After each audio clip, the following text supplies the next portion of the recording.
Welcome to my cooking channel Shatabdi's kitchen. Shatabdi's কিচেনে তোমাদের সবাইকে স্বাগত। নমস্কার বন্ধুরা, আমি শতাব্দী। তোমরা সবাই কেমন আছো? আশা করি সবাই ভালো আছো, সবাই সুস্থ আছো। আজকে আমি তোমাদের সঙ্গে কাঁচা আমের মিষ্টি আচার রেসিপিটা শেয়ার করব। কাঁচা আমের মিষ্টি আচার আমরা সবাই বানাতে পারি, এক একজন এক এক রকমভাবে বানাই। আমি আজকে যেভাবে বানালাম সেটাই তোমাদের সঙ্গে শেয়ার করছি।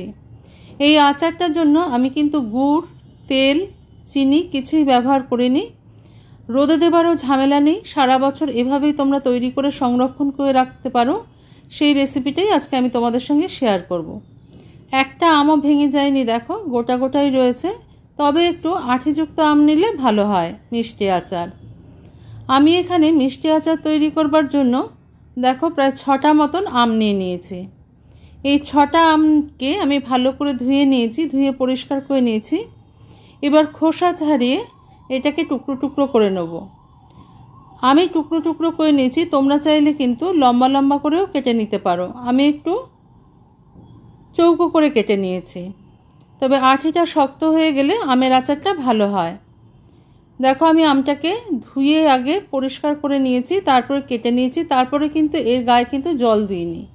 একটা আম একটু হলুদ হয়ে গেছে। এখানে নিয়ে নিয়েছি মিশ্রি। আমি মিষ্টির ব্যবহার করেছি, তোমরা চাইলে চিনির ব্যবহার করতে পারো বা গুড়েরও ব্যবহার করতে পারো। একটা কড়াই বসিয়ে দিয়েছি, এই কড়াইতে দিয়ে দেবো সামান্য পরিমাণে একটুখানি জল। জল দিলে কি হয়, চিনিটা যখন আমি জাল দেবো বা মিষ্টিটা যখন জাল দেবো তখন কিন্তু এটা কড়াইয়ের মধ্যে লেগে যাবে না।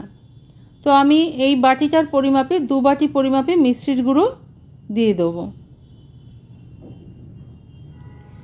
মিষ্টির গুঁড়োটা এবার আমাদের গলে যাওয়া পর্যন্ত অপেক্ষা করতে হবে। যখন মিষ্টি দিয়ে করবে কেউ তখন দেখবে, বা চিনি দিয়ে করলেও অনেক সময় উপরে কিছুটা ময়লা ভেসে ওঠে।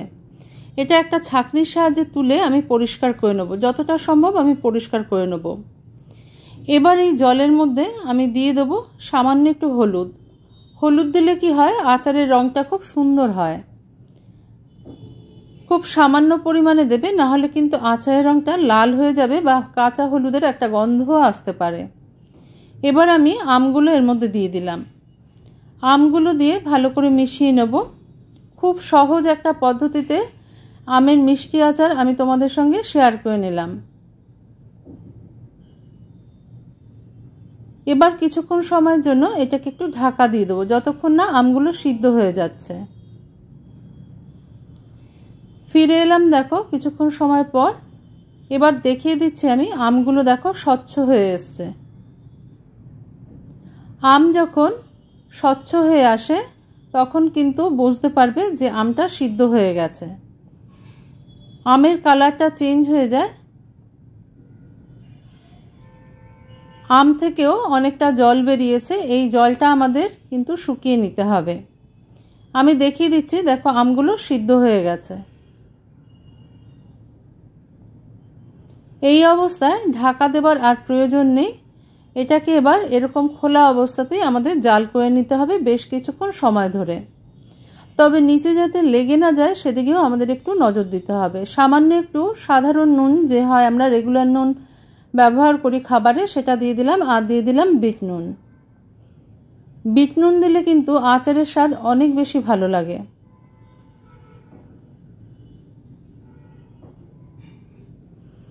বেশ কিছুক্ষণ হাতে সময় নিয়ে আমি কিন্তু শিরাটা জাল দিয়ে নিয়েছি। এবার এর মধ্যে সামান্য একটুখানি ভাজা মশলার গুঁড়ো দিয়ে দিলাম। ভাজা মশলার গুঁড়ো এখন কিছুটা দিলাম, আবার কিছুটা পরে ইউজ করব।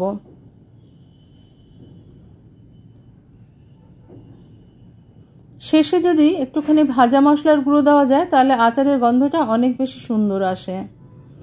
এবার যে ভাজা মশলাটা আমি ব্যবহার করলাম সেটা তোমাদের দেখিয়ে দিচ্ছি।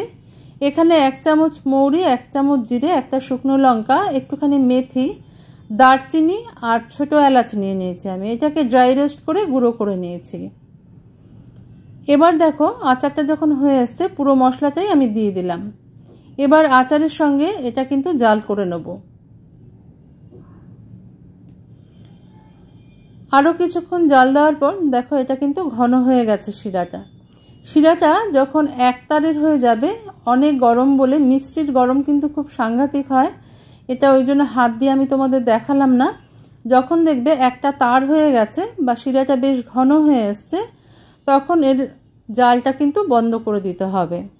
কারণ এটা যদি বন্ধ না করো এখন, তাহলে কিন্তু এটা শক্ত হয়ে যাবে। আমি কিন্তু এর মধ্যে ভিনিগার, লেবুর রস কিছুই ব্যবহার করিনি। এটা কিন্তু আমার তৈরি হয়ে গেছে। এবার আমি তোমাদের দেখিয়ে দিচ্ছি এটা কীরকম তৈরি হয়েছে। এটা কিন্তু জমাট বাঁধবে না, তোমরা বাইরে রেখেই সারা বছর সংরক্ষণ করতে পারবে। খেতে খুব সুন্দর হয়। একবার অবশ্যই এইভাবে সহজভাবে তোমরা চেষ্টা করে দেখবে, এটা খেতে খুব সুন্দর হয়। আজকের রেসিপিটা যদি ভালো লেগে থাকে, লাইক, শেয়ার, কমেন্ট, সাবস্ক্রাইব করার অনুরোধ রইল তোমাদের কাছে। এটা আমি একটা বাটিতে তুলে তোমাদের দেখালাম। এবার আমি এটাকে একটা বয়ামের মধ্যে ভরে নেব। যে কোনো কাচের বয়ামে ভরে নিতে পারো বা কাচের শিশিতে ভরে নিতে পারো। তার আগে বয়ামটাকে ভালো করে ধুয়ে রোদে শুকিয়ে নেবে, যেন জল না থাকে তার মধ্যে। জল থাকলে কিন্তু আচার নষ্ট হয়ে যাওয়ার সম্ভাবনা থাকে। আজকে তাহলে এই পর্যন্তই বন্ধুরা। দেখা হচ্ছে পরের দিন অন্য কোনো রেসিপি নিয়ে তোমাদের সঙ্গে। তোমরা সবাই ভালো থেকো, সুস্থ থেকো।